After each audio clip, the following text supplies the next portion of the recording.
Hello Cancer, welcome. This is your reading. Be open-minded po, hindi po halos lahat makaka-resonate, kaya piliin nyo na lamang. And thank you nga po pala sa mga nag-subscribe, lalo na sa mga bumabalik. Marami pong salamat. Give me the message for Cancer. Ano yung mensahe sa'yo?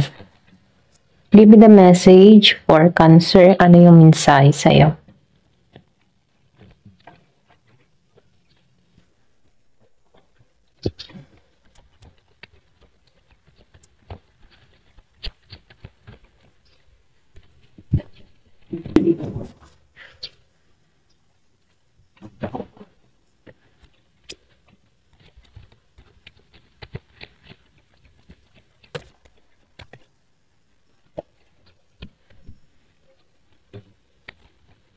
Nakikitaan ko dito, Cancer, yung iba sa inyo, andun ka sa moment na nagpapahinga, no? Kumaga, tinatanggalan mo yung mayroong kang nire-release na hindi na nakakabuti sa'yo, okay? Kumaga, tinatanggalan mo yung masasakit na nangyari sa nakaraan. So, nakikitaan ko dito yung pagbabalik mong muli sa sarili mo, no? Binabalik mong muli yung confident mo. Nakikita ko dito yung healing, okay? Ito lang nakikita ko, no? Diba? Binabalik mo yung sarili mo. Kasasabi ko lang. So, nafe-feel ko rin dito, andito ka sa moment na ako muna yung uunahin ko. Self-love, okay? So, nakikita ko dito yung paglaya mo sa mga nakaraan, sa mga humihila sa'yo sa nakaraan, sa mga stuck, yung humuhold, okay, humihila sa'yo para hindi ka makaalis sa nakaraan. Nagiging aware ka na dito at pinapalaya mo na yung sarili mo dito, okay? So, nakikita ko rin dito, nagpasya ka, okay? Nagpasya ka na tanggalan na to. Nagpasya ka na buuin muli yung sarili mo. Nagpasya ka na mahalin, okay? Doon ka nakatuon, mahalin ko muna yung sarili ko, okay? Give me the message. Ano pa yung mensahe? Blessing.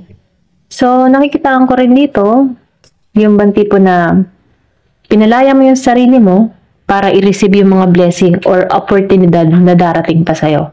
Kasi ramdam mo sa sarili mo na meron at meron pang opportunity na parating sa'yo. Okay? Maliban sa mga nakaraan na pilit na humihila. Minsan kasi, kapag malapit ka na sa destination mo, kapag malapit ka nang marating yung goal mo, no, diyan nagsisipagbali ka ng nakaraan para hindi ka magpatuloy, Kaya sinasabihan ka dito, focus ka lang sa goal mo. Focus ka sa binubuo mo. Kasi may mga tao na sisira at sisira para mahadlangan yung purpose mo. Kaya sinasabihan ka dito, focus, okay? Kasi merong blessing. May blessing kang marireceive. May blessing kang makakamit. At ito'y nilalaan para sa iyo. Okay?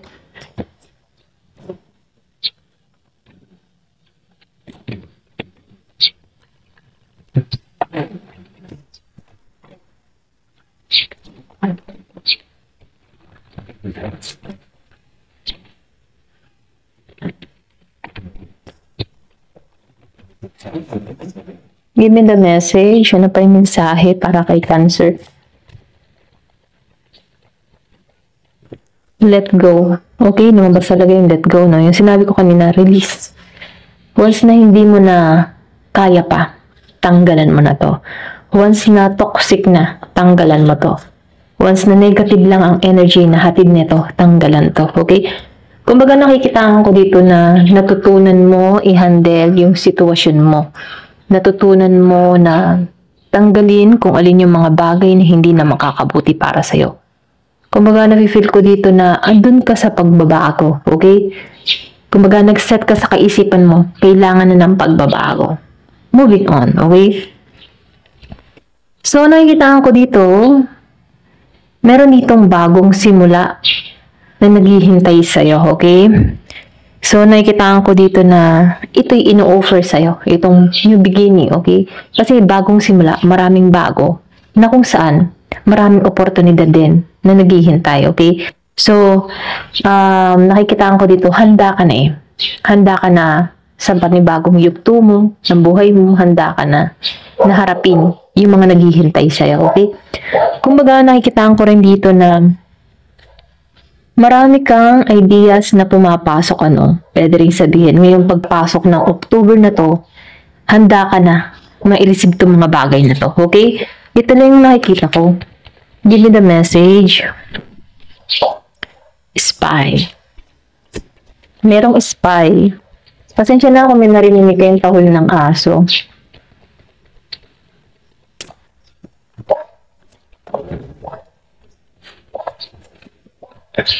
Cycle.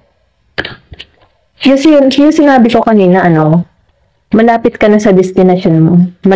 Malapit ka nang makuha yung pangarap mo. Tapos merong babalik, ano, merong gustong sumira, no, para maista ka ulit sa sitwasyon. So, meron dito nag-i-spill. Okay?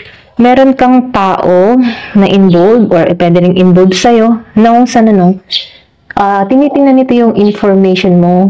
Tinitingnan nito yung nangyayari sa'yo. Okay? Kumbaga, itong tao na ito ay nag-i-stalk sa'yo. Okay? So, nakikita ko dito, hinahanap ka nito, pwedeng binalak mo na to, hinahanap ka nito, sinesearch ka nito, ano ba nangyayari sa taong ito, okay? Kumbaga itong tao nito, interesado sa'yo. Pero ganun pa man, mas pinili mo yung sarili mo, nagpasya ka dito na lumayo dito, okay?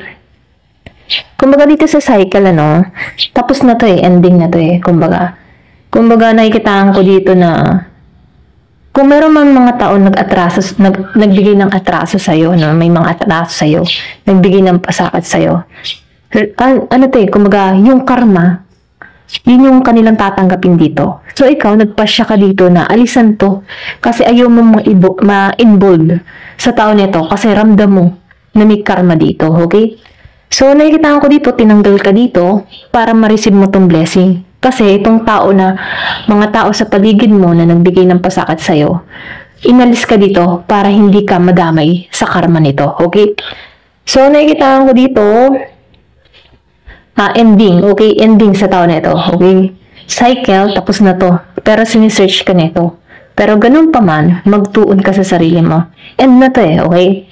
Kumaga, malapit mo nang makuha tong destination mo, itong blessing. Kaya ito, pilit na sinahanap or biglang magpaparamdam, okay, yung mga tao na inalisan mo, biglang magpaparamdam kasi nafe-feel nila na meron kang mangyayari or feel nila yung energy mo na may blessing na parating sa'yo at humahad lang sila dito. Pero ganun pa man, magtuon ka sa sarili mo, ibalik mo yung sarili mo, self-love, okay, freedom, maging malaya sa sitwasyon kasi ginagabayan ka dito.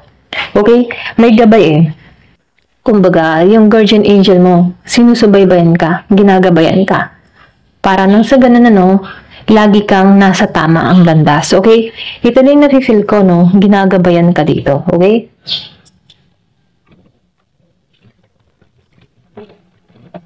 Give me the message, ano pa yung sa akin?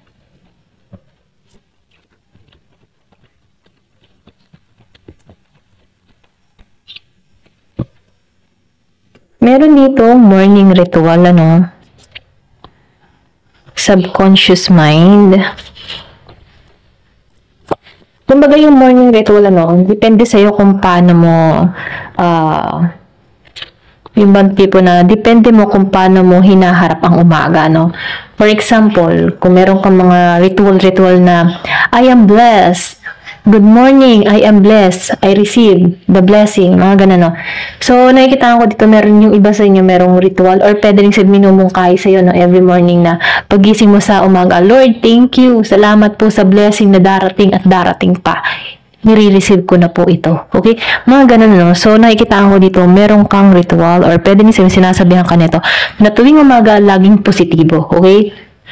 Para nang sa ganun, gawin mo tong habit na every morning, good morning, God. Thank you po at nagising ako. Marami pong salamat sa blessing na makakamtan ko ngayong araw na ito at darating pang blessing. Kiniklaim ko na po to, okay? Every morning, ganun na lang gawin mo, Para nang sa ganun, positive lang yung parating sa'yo, okay? So, nakikita ko dito yung subconscious mind, Kasi nakikita ko dito, nare-realize mo na, or pwede rin sabihin, meron kang sariling paniniwala, na kung saan, kung ano yung mga iniisip ng isang tao or kung ano man yung positibong iniisip, namamanifest yun eh. Kumbaga, nakukuha mo yung desire mo. So, nakikita ko dito, nagiging aware ka or pwede rin magiging aware ka kung ano yung iniisip mo, yun yung ma-attract mo. Okay? So, nakikita ko rin dito, nagiging kang malago, kumbaga, unti-unti kang lumalago. Nagkakaroon ka ng talino, karunungan, okay, sa mga desisyon na gagawin mo. So, nakikita ko dito, natutunan mo ding tanggalan, yung mga dapat tanggalan, okay, at handa ka sa pagbabago. Kumbaga, dito sa subconscious mind, nakaset ka clear yung mind mo sa mangyayari at sa gusto mo, okay? Ito lang nafe-feel ko. Ayan. So, meron ditong recharge. So, nakikita ko dito sa recharge, binalik mo muli yung sarili mo. Kumbaga, hinahayaan mo na magkaroon ng magic ang buhay mo. Alam mo yung ganon? So, nakikita ko dito na gusto mo magkaroon ng miracle or pwede rin sabihin, hinahayaan mo yung milagro ang bumago sa buhay mo. Kasi andun yung faith mo. Andun yung faith mo at pananampalataya mo kay God, okay? So, nakikita ko rin dito, meron ditong pagbabago na mangyayari sa buhay mo. Meron ditong milagro na mangyayari sa buhay mo. At ito ipagkakalob sa'yo, okay? So, meron ka ditong play. So, nakikita ko dito, yung iba sa inyo, na-complete mo na yung challenge, okay? Kumbaga, itong challenge ng buhay na nangyayari sa'yo, na-kompleto mo na, okay? So, nakikita ko dito, alam mo na yung gagawin, alam mo na yung diskarte mo, okay? Kasi, dito sa subconscious mind, nagiging ka ng marunong, nagiging ka ng matalino, alam mo na yung gusto mo at mangyayari pa. Alam mo yun, parang nakaset ka na, ito yung gusto kong mangyari, okay? So, nakikita ko rin dito na natapos mo yung mga taas mo, okay? Kumbaga, mga pagsubok sa'yo, natapos mo to, nalampasan mo to. Kaya nga itong blessing ay pagkakalob sa'yo, okay? Kasi natutunan mo tanggalan, nalaman mo kung sino dito yung mga toxic o hindi, natutunan mong magbawas muna ng mga hindi makakabuti. Ito din nakikita ko. So, nakikita ko dito sa play, tapos mo na, okay? So, ngayon, handa ka na sa pag-receive ng blessing na ito. Ayan, ito lang yung nakikita ko. Ayan. Thank you for watching. Love and peace. Nakita ko yung 12-12.